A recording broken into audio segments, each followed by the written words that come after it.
বিএনপির মহাসচিব মির্জা ফখরুল ইসলাম আলমগীর সিঙ্গাপুরে চিকিৎসা নিচ্ছেন। শারীরিকভাবে তিনি বেশ অসুস্থ।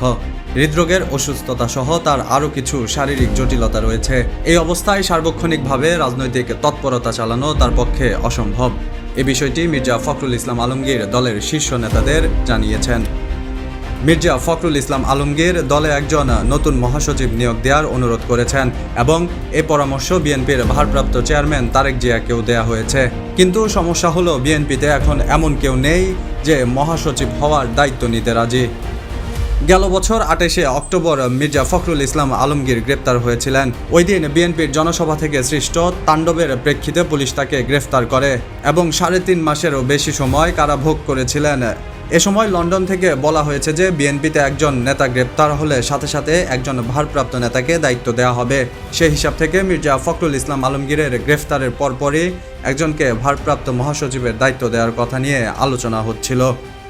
কিন্তু শেষ পর্যন্ত কাউকেই ভারপ্রাপ্ত মহাসচিব করা হয়নি। 3.5 মাস বিএনপি কোনো মহাসচিব ছাড়াই চলছে। বিএনপিতে মহাসচিব হওয়ার মতো একাধিক ব্যক্তি রয়েছেন, কিন্তু এই মুহূর্তে কেউই দায়িত্ব নিতে রাজি নন।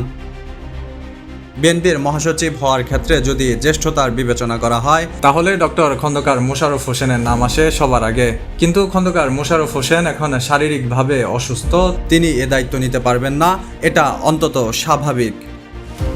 এরপরে আসে বিএনপির আরেক জ্যেষ্ঠ নেতা নজরুল ইসলাম খানের নাম, কিন্তু তিনিও তারেক জিয়ার আস্থাভাজন নয় বলেও বিভিন্ন মহলে চর্চিত রয়েছে।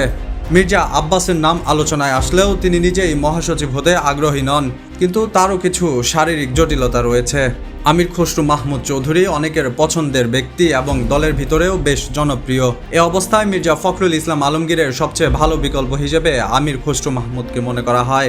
কিন্তু আমির খসরু মাহমুদ চৌধুরী নানা মামলায় জর্জরিত এবং এই মুহূর্তে তিনিও মহাসচিবের দায়িত্ব গ্রহণ করতে আগ্রহী নয় বলে জানা গেছে। এছাড়া মহাসচিব হওয়ার মতো আছেন রুহুল কবির রিজভী, কিন্তু বিএনপির ভারপ্রাপ্ত চেয়ারম্যান তারেক জিয়ার কাছে তিনিও পছন্দের ব্যক্তি নন বলে মনে করা হয়। বিএনপির মহাসচিব মির্জা ফখরুল ইসলাম আলমগীরের অসুস্থতা বিএনপিকে আরও একবার নতুন করে নেতৃত্ব সংকটের মুখে ফেলে দিয়েছে বলে মনে করা হচ্ছে। মাহদি হাসান, মুসলিম টাইমস।